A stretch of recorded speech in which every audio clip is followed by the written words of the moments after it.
Hello, good afternoon, Itulay Chutis. Hello, Chutoram. Hi, Chuterka. Good afternoon, Chutis.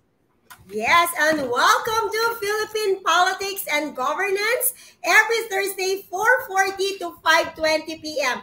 I'm Chutorka, I'm Chotorom. and we are on our quarter 4, week 6 with module 6, concept, role, and contribution of civil society and social movements. Tutorom, hindi na natin to patatagalin, ano? Kasi ang dami-dami, hitik na hitik tayo ngayong afternoon episode. Okay? So with that, Tutorom, Okay, with that, we would like to thank DepEd Negros Oriental for allowing us to use their module. We would also like to thank Ms. Mona Lisa A. Almogues, the writer of the module, and their school's division superintendent, Dr. Sinin Priselio P. Polen, CISU 5. Maraming salamat po. yes, thank you very much, SDO Negros Oriental. And for our objectives, at the end of this session, the tutor should be able to explain concept, role, and contribution of civil society and social movements. Tutoram? And they will be able to demonstrate activities that relates to the concepts, roles, and contributions of civil society and social movements in the Philippines.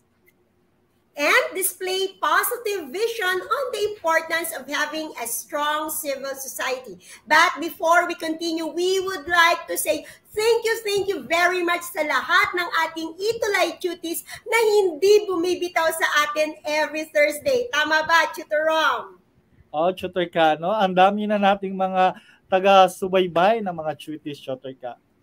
Yes, and with a review of our previous episode, arrange the letters to form a word related to nature of elections and political parties. Itulay Cuties, alam ko na marami kayong natutunan last week sa ating episode with Tutor Rom. So, here it is. Ano kaya itong word na ito? It refers to a system of choosing somebody to have a position in the government.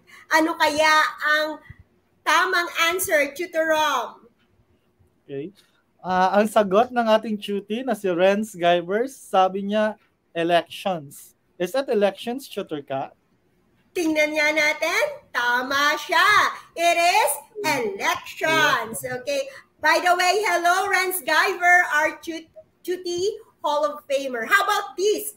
Ano kaya ito? Parang hindi ko na pwedeng sabihin kasi very obvious na, Tutor Rom. Tama ba? Oo, Choterka. Para itong rule, ito yung mga rules na sa Constitution na ginagamit pag select ng mga officials. So sabi ni Joseph, electoral system? Is it electoral system, Choterka?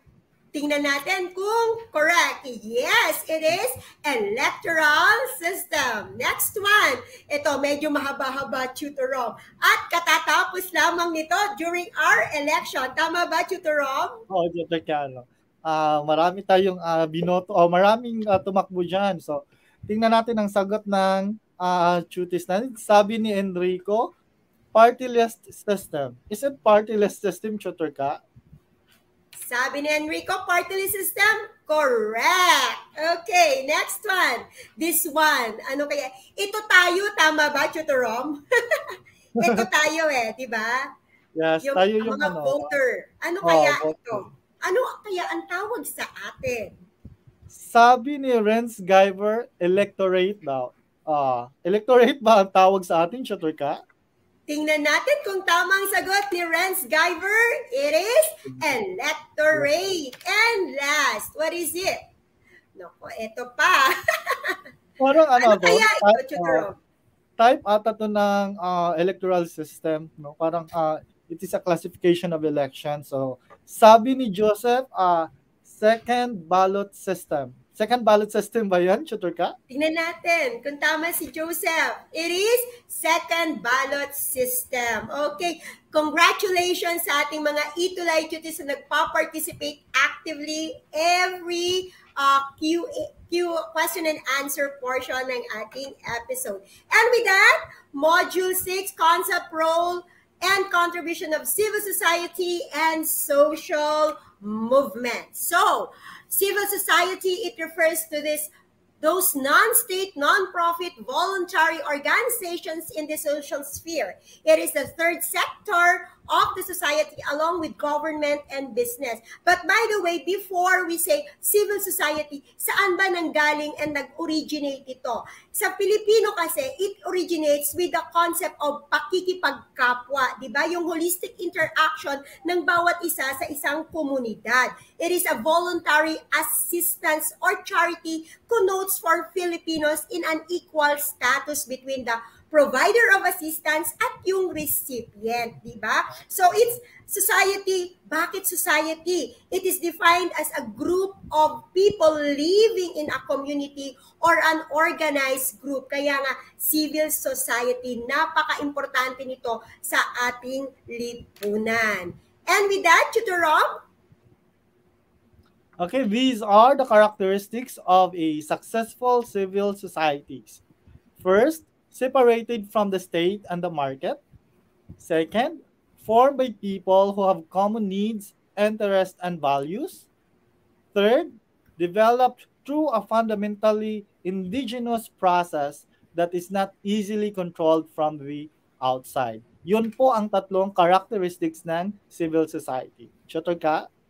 And then we have the role of civil society in good governance. Number 1 is key agent in policy analysis and advocacy, regulates and monitors state performance and behavior of policy officials, and builds social capital and enables citizens to identify and articulate their beliefs, values, and ideas.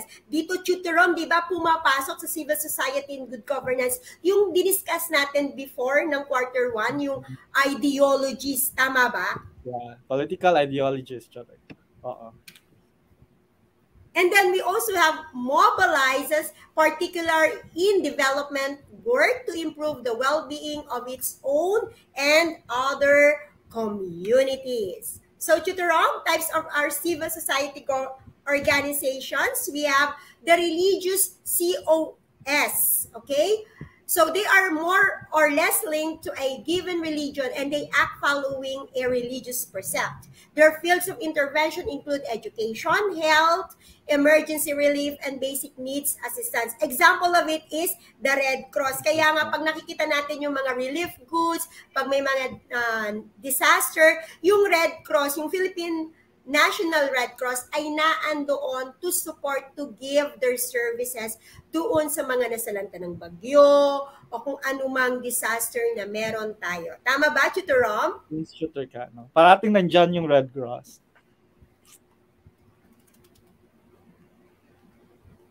And then we have, Tutor Rom? And then we have community-based civil society organizations. So, based on these organizations or civil society are based on solidarity, resource sharing, and community building. Okay, they are primarily focused on the development, housing, the urban land reform, task force, social services, civil and legal assistance, and culture and recreation. Mukhang nawawala-wala ata si Tutor Rom, okay? And then we also have the philanthropic CSO, okay? They are based on the values such as generosity and humanism. They include private and business foundations and independent NGOs, okay? So most probably, ang mga recipient nito are common in the education. Tama ba, Tutor Rom? Yes, Tutor ka. Yes, and then we also have Tutor Rom. And then we have the expert civil society organizations. We act in new fields that require some scientific knowledge. Examples of these are environment and finance. We are not exclusively composed of experts and scientists, but they claim to have an expertise unit and we publish some technical reports. Example of this is Greenpeace International. Yes. And then we also have trade union CSOS.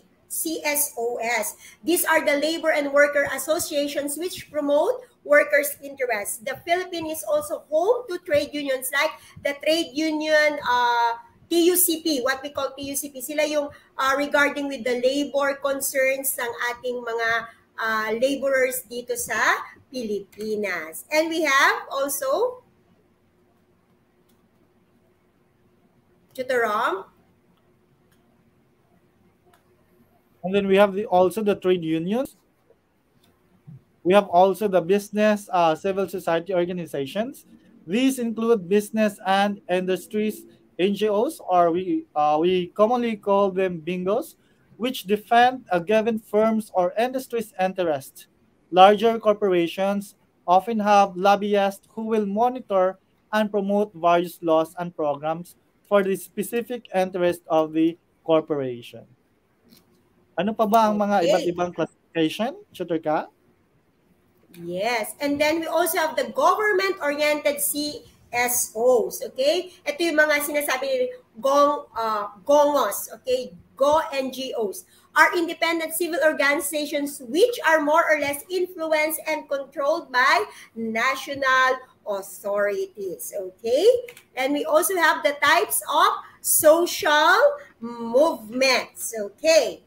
So, when we say social movements, it is a collective body that has a high level of commitment and political activism and is not necessarily based on formal organization. That is from Haywood 2013. And it attempts to change society through collective action. They transpire when large groups of individuals or organizations work for or against change in a specific political or social context. Mamaya, titingnan natin, is there a difference between the civil society organization and the social movements when we talk about it with our guest for this afternoon? Okay, Tutor Rob, we have the different types. What is the first one? Okay, and then the second one, we have the alternative movements. These are typically focused on self-improvement and limited specific changes to individual beliefs and behavior. Okay, the third one, Tutor Ka. The redemptive movements. These are meaning-seeking, sometimes called religious movements, and are focused on a specific segment of the population. And their goal is to provoke inner change or spiritual growth in individuals. Okay? Next one. Chutorom. Then we have the reformative social movements. The fourth one, we have the reformative social movements. These seek to change something specific about the social structure. They may seek a more limited change but are targeted at the entire population. Okay, next, Tutor Ka. Yes. And then we have the revolutionary movement. They seek to completely change every aspect of society. Their goal is to change all of society in a dramatic way. Etong revolutionary movements, Tutoro, medyo ang idea ng ating mga learners dito, yung mga katulad ng mga nangyari noong Spanish period. Tama ba, Tutorom? Yes, Tutor Ka. Parang ganun, no? Parang himagsikan yung dating nito. Mamaya, mas malilinawan ng ating mga learners regarding this social movements. Okay, and with that, eto na, naandito na tayo sa ating exciting part. Let us, I would like to introduce to you our speaker for today. As a graduate of the University of the Philippines, Manila, with a degree on Bachelor of Arts in Social Sciences, magna cum laude, he firmly believes in the spirit of genuine public service, the drive towards a better nation through application of different perspectives was further realized through his participation in the Japan in Today's World, a program of Kyushu University in Fukuoka, Japan in 2013 to 2014.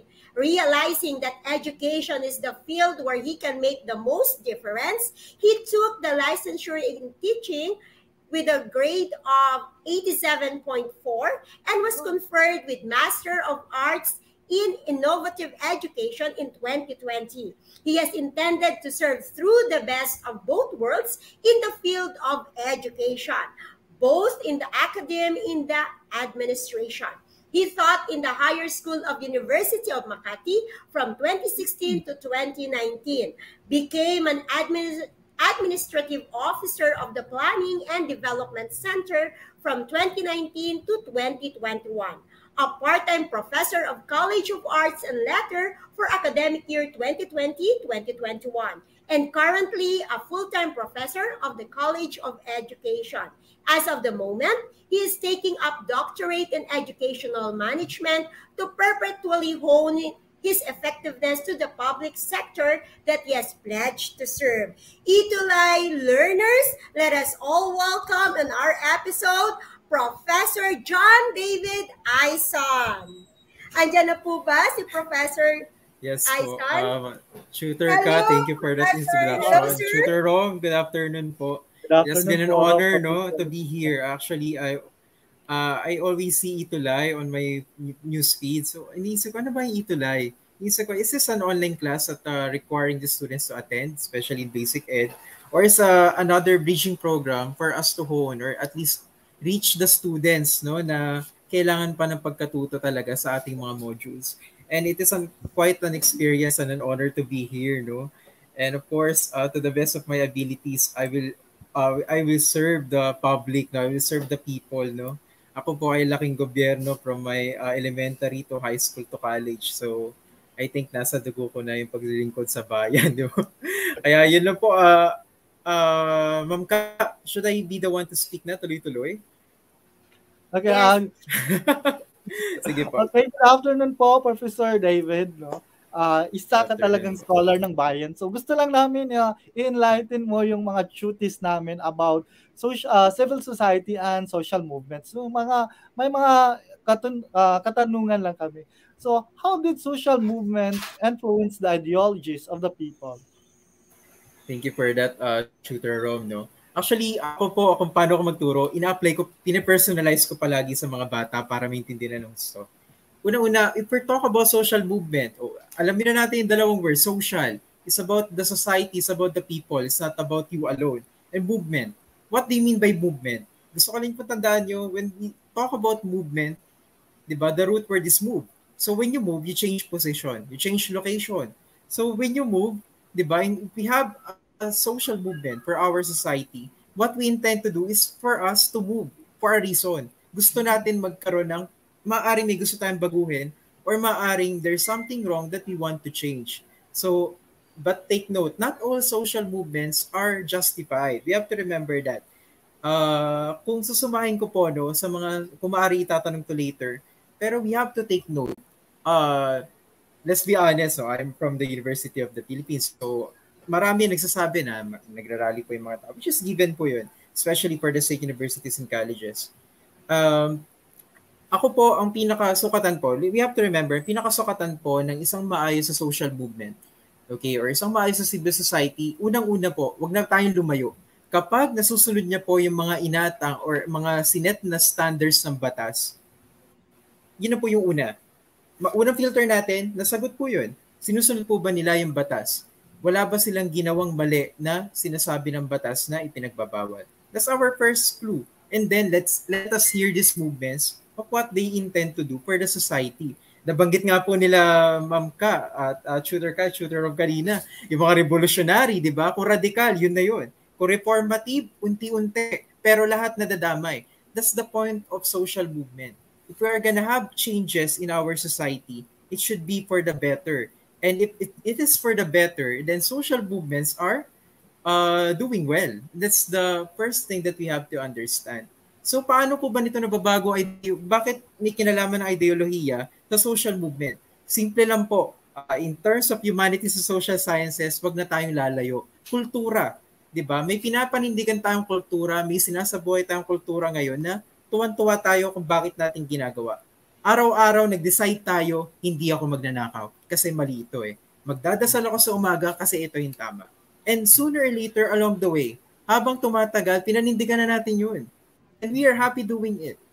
Diba? We call that values. From the root word value, we value this. Diba? Pinapahalagahan natin yung bagay kahit minsan hindi natin maintindihan kung bakit. di ba? Both abstract and concrete pinapahalagahan natin. That's the point of social movement. Tayo bilang Pilipino, tumayo tayo na papahalagahan natin na hindi dapat nakabaliktad yung bandera natin. Papahalaga natin na palagi nakalagay sa kaliwang dibdib yung ating kamay kapag inaawit ang pambansang awit natin na lupang hinirang. Tayo ang nag-set sa atin noon. Hindi bababa kung sino man sa ibang bansa para sabihin sa atin na, oy, ba't hindi nakalagay dyan? No. We were the ones na nag-set noon na dapat gawin natin to. The same goes sa social movement. May pinapahalagan tayong mga bagay na handa tayong ipaglaban. Di ba? At take note, we have to accept the fact na lahat tayo may pinaglalaban. So what should we do about it? Di ba? Diyan pumapasok ang edukasyon, diyan pumapasok ang lahat tayo nagkakaroon ng diskurso. That's the point of social movements. Okay? It should always be for the better. Yun lang po yung pinakauna yung tatandaan. If it is for the better, then it is worth fighting for. Then it is worth continuing. If it is for the worst and it is for the mayhem ng society, then it is not for the better. Okay? True. Yun lang po yung gusto ko, yun po yung pinaka gusto ko maintindihan ng mga kabataan natin, no? Kayo mismo, may sarili kayong values, di ba? Shooter kind, shooter wrong. Gusto kong isabuhay nyo yun. Ano yung tinuro sa inyo ng mga batikan nating guro ever since? And then, i-apply nyo sa mas malawakang aspeto. Tinuro sa atin na mali yung bullying. Di ba? Pag may nabubully, hindi ka natatahimik. So, same goes. Kapag may naapi, maaaring apektado ka. And then, we should do something about it. Little by little. It should not be a big step forward, no? It should not be a one great leap forward. Thousands of mini steps forward would be enough. It would suffice. So, ako po, ewan ko, kung medyo, ako kasi ganito ako magturo, sana po naintindihan nating mga Yes. Actually, Sir Aison, dun pa lang sa ilang minuto mong sinabi, marami na kaming natutunan, So, we hope yung ating mga Ituloy learners are taking down notes kasi napaka-importante nito, Tutor Rom, you still have another question for Sir? Yes, Professor David, nabanggit mo na yung social movements is for the betterment or for the benefit of the society. Kailan naman natin masasabi na yung civil society ay nagiging rest to the state or nation? Okay. Actually, Tutor Rom, balikan ko lang kanina ko sinabi, simple lang po. Kapag meron tayo, tandaan po natin pala nun, hindi ka nakalimutan kong banggitin. Ang Pilipinas, kung pinakauna natin sandigan or pinakauna natin sinasandalan, Constitution. Okay? Lahat na nakaatang sa Constitution, kailangan natin panindigan dahil yon ay pinakasumasaklaw sa ating karapatan.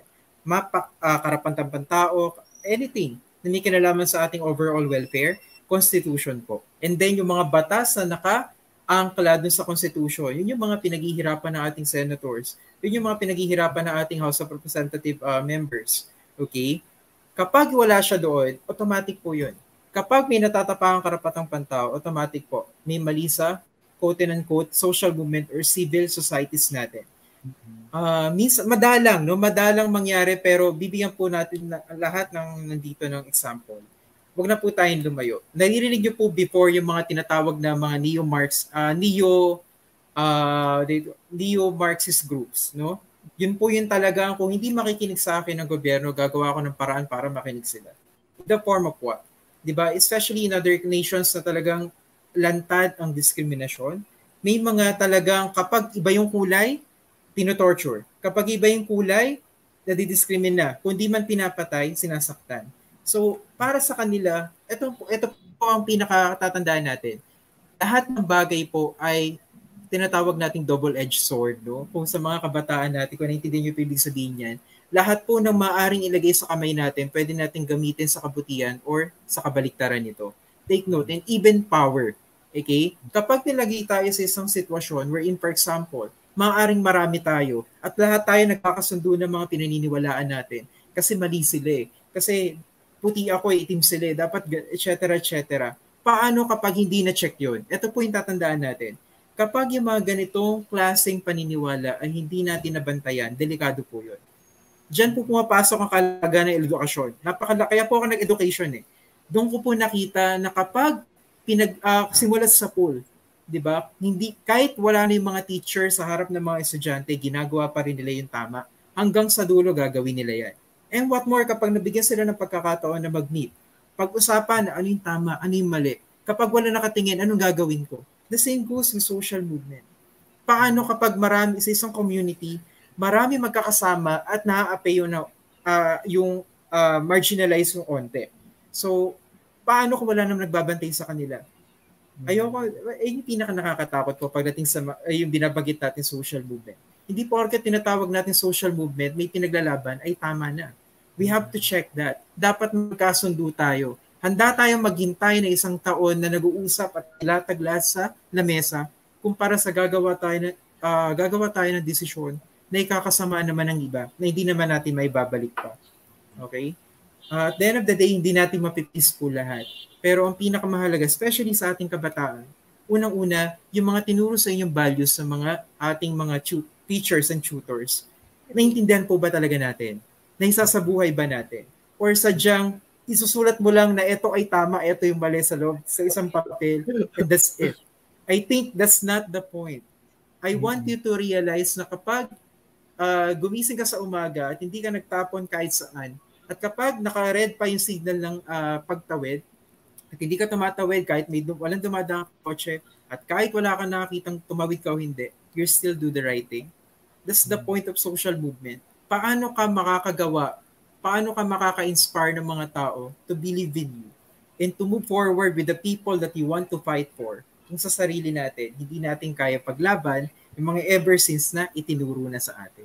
So for me, dun po nagsisimula ang ang magandang social movement. Magandang pundasyon ng edukasyon, magandang pundasyon ng paniniwala na kahit kailan ang iniisip ay pangkalahatan. Hindi natin kailangan kagustuhin lahat ng mga taong nakadaupang palad natin. Take note, hindi natin magagawa yun. Diba? Hindi naman, sa classroom nga, hindi natin lahat gusto mga kaklase natin. Minsan kaaway pa natin, right? Pero ang pinakamahalaga, kailangan natin mag-reach out. Tayo ang gagawa ng paraan para maayos yan. Okay? Unti-unting pagbabago, that's the point of social movement. Kahit 1% pagbabago, bukas, malaking bagay po yun. It's already a victory enough, no? Ayun po yung sinasabi ko sa mga teachers po na tinuturuan ko mag-let kasi kinakabahan sila sa let. Ano ba, sir? Paano pag hindi sila natuto, etc., etc. We have to remember, alam po natin lahat yan, no? But we have to remember, especially for the students here, yung moment na sinagutan nyo yung module nyo at natuto kayo, di ba? 1 oras ng buhay nyo, panalo na kayo doon. Okay? And I want you to hold on to that and continue doing that. No? And that's the point of social movement. Kung may pagkakataon kami paglaban yung isang bagay, bakit hindi mo gawin? Babalikan mo yun, no? Kapag natulog ka, pagod ka, natulog ka. Pero pag naalala mo yung kahapon mo, masaya ka. At walang makakaagaw nun sa'yo. So, yun po yung punto ko sa social movement na ina-apply ko Sir Aison, may tanong lang yung viewer natin.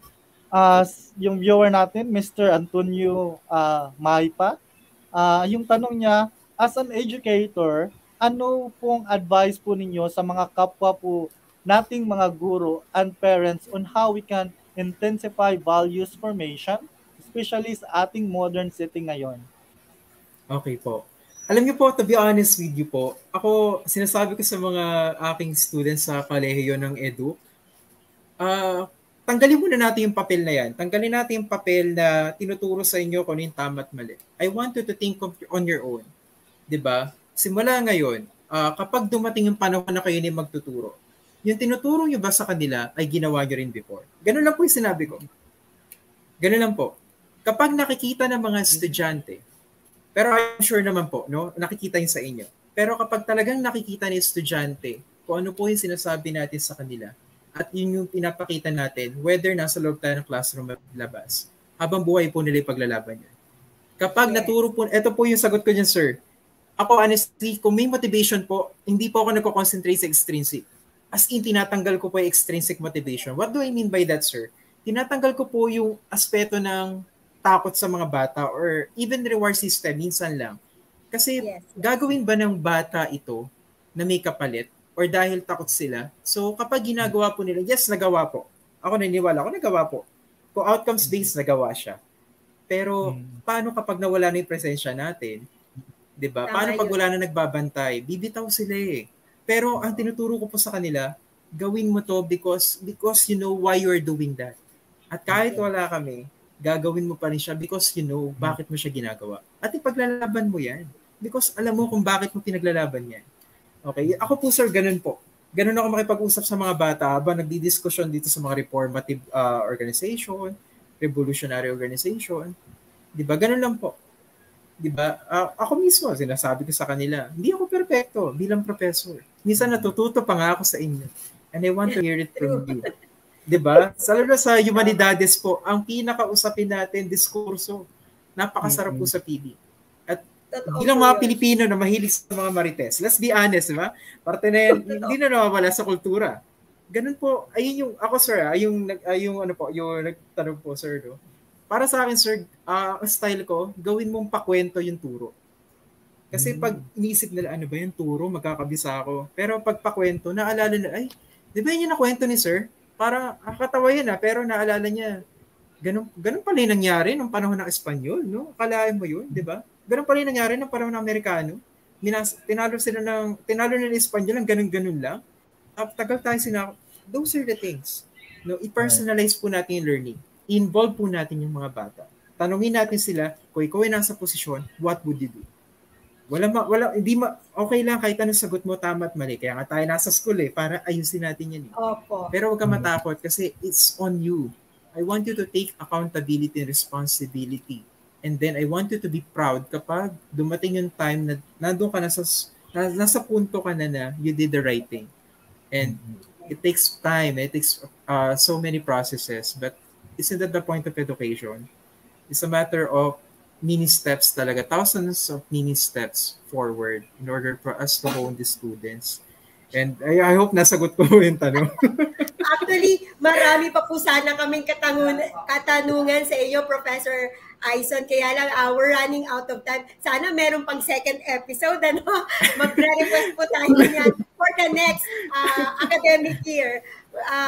We thank you, Professor Aison, for that very, very inspiring and wonderful talk regarding social movements. And we believe ng ating mga Itulay learners this afternoon ay nalinawan. Maraming hugot silang nakuha sa inyo.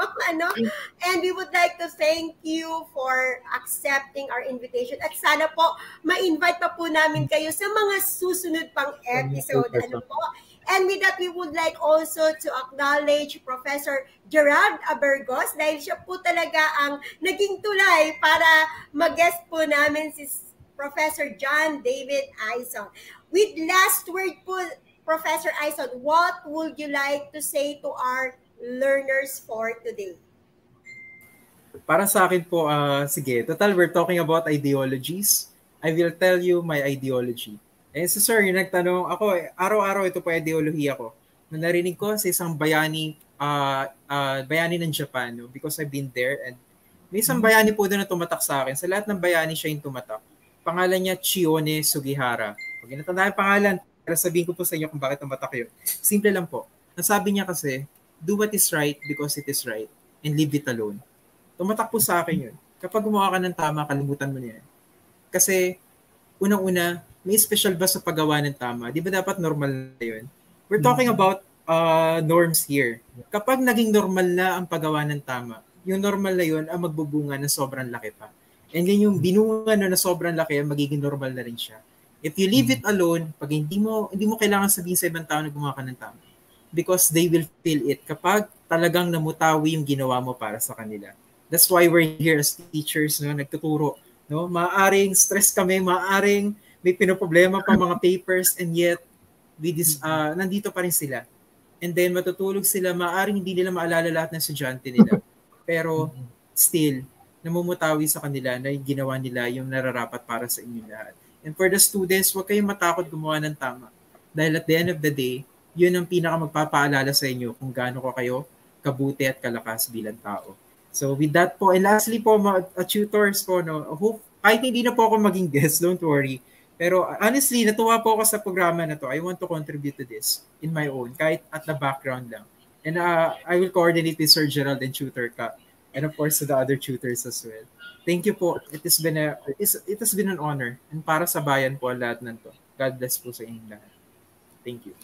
Thank Thank you you po. very Thank you much, Professor John David Aison. And Aison. God bless po. Thank you po. Thank you po. And with that, our Itulay learners, let's have our assessment. Okay, so read and analyze the statements carefully. Write the letter of correct answer. So tingnan natin. It is referred to as the third sector of the society along with government and business. Ano kaya ito? Tutorom, NGO, social movements, civil society, enterprise. Sagot ng ating mga tutis, it's letter B, social movements. Tama ba, tutor ka? It is civil society.